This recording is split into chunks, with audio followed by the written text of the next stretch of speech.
अस्सलाम वालेकुम एवरीवन, कैसे हैं आप सब। आई होप कि बिल्कुल ठीक होंगे। तो आज मौसम बड़ा प्यारा हुआ है और हवाएं चल रही हैं। और हम लोग आज जल्दी उठ गए थे क्योंकि बाहर जाना था, डॉक्टर अपॉइंटमेंट है। तो तैयारी शारी करते हैं। फ़िलहाल तो मौसम बहुत प्यारा हो रहा है, हवा चल रही है और बादल सही आए हुए हैं। बारिश एक बार हो चुकी है, दोबारा का कोई पता नहीं है।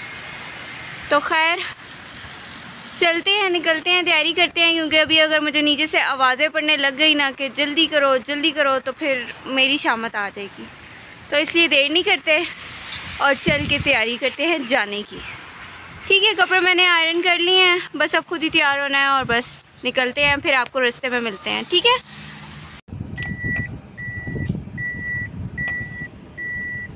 चलें जी, अब जो है वो अंदर से बंदे पूरे करके लेकर आते हैं, ठीक है। फिर निकलते हैं और हवा देखिए अच्छी चल रही है। वैसे भी काफ़ी देर हो गई है, तो बस अब निकलना चाहिए क्योंकि काफ़ी टाइम हो गया। ठीक है, चलते हैं। और हम घर से निकल आए हुए हैं और ऊपर बादल हैं और नीचे देखें धूप निकल आई है। और ऐसे हो ही नहीं सकता कि हम बाहर आएँ और धूप ना निकले, वो भी गर्मियों में। सर्दियों में आप बाहर जाओ, जो भी कर लो, धूप में निकलना ही नहीं होता, बादल ही होते हैं। और गर्मियों में तो लाजमी निकल आती है, चाहे कुछ भी हो जाए। और वाकई में होता भी यही है कि सर्दियों में आप सनी डे मांगते हो कि आपका अगर बाहर का कोई काम है तो वो सनी डे में ही हो। लेकिन मेरे साथ हमेशा यही होता है कि मैं जब भी बाहर सनी डे देख के जाती हूँ, एट द एंड वो क्लाउडी हो ही जाता है।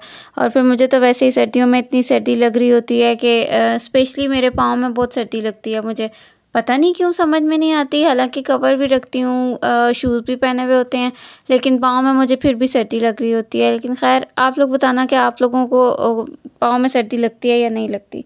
खैर, सर्दियों में ये प्रॉब्लम होती है। और गर्मियों में जिस दिन क्लाउडी डे देख के निकलो उस दिन सनी हो जाता है, जैसे कि आज हमारे साथ हुआ था।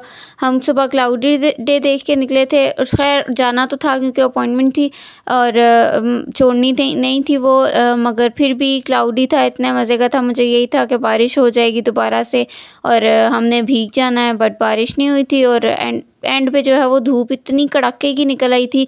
और आजकल धूप ऐसी निकल रही है ना कि ऐसे लगता है कि सर्दियों की धूप है, क्योंकि इतनी क्लियर और इतनी वो शदीद किस्म की धूप आजकल हो रही है कि बिल्कुल यही फीलिंग आ रही होती है। और मेरी प्रॉब्लम तो ये है कि मैं जब भी धूप में बाहर जाती हूँ मुझे फ़ौरन से टैन हो जाता है और मेरी स्किन फ़ौरन ऐसे ना बर्न सी हो जाती है। तो उसको फिर कवर अप करने के लिए मुझे या तो सन ब्लॉक यूज़ करना पड़ता है, लेकिन सन ब्लॉक भी कितनी देर काम करता है क्योंकि उसको बार बार रीअप्लाई करना पड़ता है और इतना टाइम किसके पास होकर बैठ के यही काम करता रहे। तो खैर, फिर उसके बाद मुझे अपने टैन को रिमूव करने के लिए बड़ी कोशिशें करनी पड़ती हैं, लेकिन चलें कोई नहीं है रहा। अब मेरे साथ ये प्रॉब्लम है तो क्या कर सकते हैं। वैसे वो लोग बड़े अच्छे होते हैं जिनको सन रेज अफेक्ट नहीं करती, लकी पीपल। और यहाँ पे पानी देखें ज़रा कैसे रुका हुआ है। इस जगह पे इतनी प्रॉब्लम है, कुछ ना कुछ यहाँ पे हर टाइम प्रॉब्लम रहती है कि पानी रुका ही रहता है। हम तो फिर भी अल्लाह का शुक्र है गाड़ी में होते हैं तो सेफ़ होते हैं, लेकिन जो लोग बाइक्स पे होते हैं उनके लिए बहुत प्रॉब्लम होती है कि कपड़े वगैरह सब गंदे हो जाते हैं। खैर, फिर उसके बाद मैं आपको ये यहाँ पे वॉल दिखा रही थी। इन्होंने कोई ना नेट की वॉल बनाई हुई है, आई थिंक सेफ्टी पर्पज़ के लिए बनाई है या किस लिए, कि पूरा इसको इन्होंने वायर्स लगा के और उसके साथ टाई अप किया हुआ है और बड़ी लंबी सारी वॉल है। इसका मुझे पता नहीं है कि किस चीज़ के लिए, तो मैंने कहा आप लोगों के साथ भी शेयर कर लूँ। हो सकता है आप में से किसी को पता हो तो आप लोग मुझे बताना कि ये किस चीज़ के लिए उन्होंने बनाई है। और बादल इतने प्यारे आए हुए हैं कि जिसकी कोई हद ही नहीं है। और हाँ, खैर मैंने आपको बताया ही नहीं कि हम लोग डॉक्टर के पास जा क्यों रहे हैं। तो डॉक्टर के पास हम इसलिए जा रहे हैं क्योंकि एलर्जी हुई हुई थी मुझे भी, और आप ही को तो काफ़ी पुरानी एलर्जी है, जो बेसिक एलर्जी होती है ना, वो मुझे रैशेज़ हुए हुए थे और वो किसी तरह से भी कम नहीं हो रहे थे। मैं काफ़ी टाइम से उसको इग्नोर कर रही थी क्योंकि इतना मुझे तंग पहले कर नहीं रहे थे, बट अब जो है वो आके मुझे ज़्यादा वो तंग करने लग गए हैं क्योंकि इचिंग वगैरह होती है और आप ही तो एलर्जी की क्रॉनिक पेशेंट हैं तकरीबन, क्योंकि काफ़ी उनकी पुरानी है, तो उसके ट्रीटमेंट के लिए भी। तो ये हमें मामू ने बताया था कि इस्लामाबाद में कोई हॉस्पिटल है, तो वहाँ पे इनका थोड़ा डिफरेंट वे ऑफ ट्रीटमेंट है कि ये वैक्सीनेशन के थ्रू आपका ट्रीटमेंट करते हैं एलर्जी का। और कहते ये हैं कि आपकी पूरी लाइफ के लिए आगे आपको एलर्जी नहीं होगी। लेकिन साइड इफ़ेक्ट्स इसके नहीं हैं, क्योंकि मामू ने कराई है और उनको पता है, तो इसलिए फिर हम भी चले गए थे कि बार बार की पेन बर्दाश्त करने से बेहतर है कि एक ही बार ट्रीटमेंट करा लें। तो इसलिए फिर हम लोग अब जा रहे थे वहाँ पे। और इनका जो है वो जो सबसे डिफरेंट चीज़ है ना, वो एलर्जी टेस्ट है। वो बहुत डिफरेंट सा है और थोड़ा देखने में हॉरिबल लगता है, लेकिन है इतना नहीं है, क्योंकि फ़र्स्ट टाइम मैंने ऐसी चीज़ देखी थी तो वो मुझे काफ़ी डिफरेंट लग रहा था। लेकिन वहाँ पे लोग काफ़ी रिलैक्स थे, किसी को कोई इतनी प्रॉब्लम नहीं थी कि ये क्या है या कुछ भी। तो खैर बाकी की बात मैं आपको वापसी में बताऊंगी। और यहाँ पे हम इस्लामाबाद में एंटर हो गए थे, और इस्लामाबाद की ब्यूटी तो ओए होए क्या ही बात है इसकी। सामने से माउंटेन्स देखिए, अभी कैमरा में बिल्कुल क्लियर नज़र नहीं आ रहे, बट रियल आइज से आप देखो ना तो इतने प्यारे लग रहे थे, क्योंकि बारिश होने से व्यू जो है वो मज़ीद क्लियर हो गया था, तो वो बहुत ही अट्रैक्टिव लग रहे थे। मेरा तो दिल कर रहा था यहीं से सीधा निकल जाऊँ मरी, पता नहीं सीधा रास्ता जाता है या कहीं और से जाता है, मुझे तो रास्ता भी नहीं पता। लेकिन ऐसे मौसम में मेरा मरी जाने को बहुत दिल करता है, लेकिन है क्या कर सकते हैं, बर्दाश्त करना पड़ेगा, तो हम कर रहे हैं। खैर और यहाँ पे ये बॉल्स मुझे नज़र आई थी और ऐसे लग रहा था कि जैसे आसमान पे बॉल्स लटकी हुई फिर उसके बाद हम लोग पहुँच गए थे हॉस्पिटल, और काफ़ी बड़ा सारा हॉस्पिटल है, लेकिन है जो है वो ओल्ड फैशन थोड़ा सा हॉस्पिटल है, और गवर्नमेंट है, बट और गवर्नमेंट की चीज़ों का आपको पता है कि क्या क्या हालात होते हैं, तो बस वैसे ही हालात थे।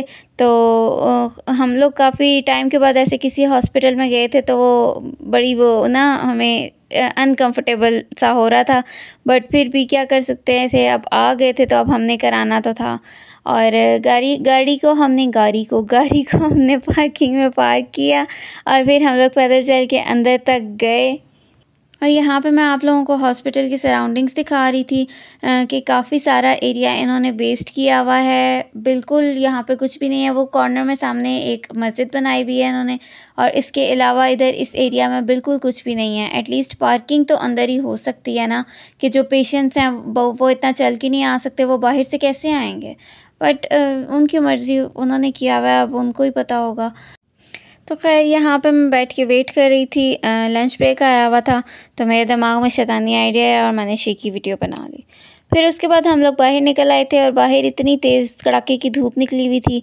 और खैर हाँ, अंदर की स्टोरी मैं आपको बताऊं कि उन्होंने टेस्ट किया था हमारा एलर्जी टेस्ट, और उसी से पता चला था कि आप की बॉडी वैक्सीनेशन ले सकती है या नहीं ले सकती। वहाँ पे थोड़ी सी देर उन्होंने हमें वेट कराया था, फिर उन्होंने बोला था कि हाँ जी आप वैक्सीनेशन करा सकते हैं। फिर उन्होंने हमें वैक्सीनेशन दी और बोला कि आप एवरी वीक, ये क्वांटिटी उन्होंने बता दी थी कि इतनी इतनी क्वांटिटी में आप एवरी वीक वैक्सीनेशन कराएंगे। फिर उसके बाद रास्ते में हमें भूख लग गई, और यहाँ पे ये छली वाला हमें नज़र आया, तो हमने सोचा कि इससे छली ले लेते हैं।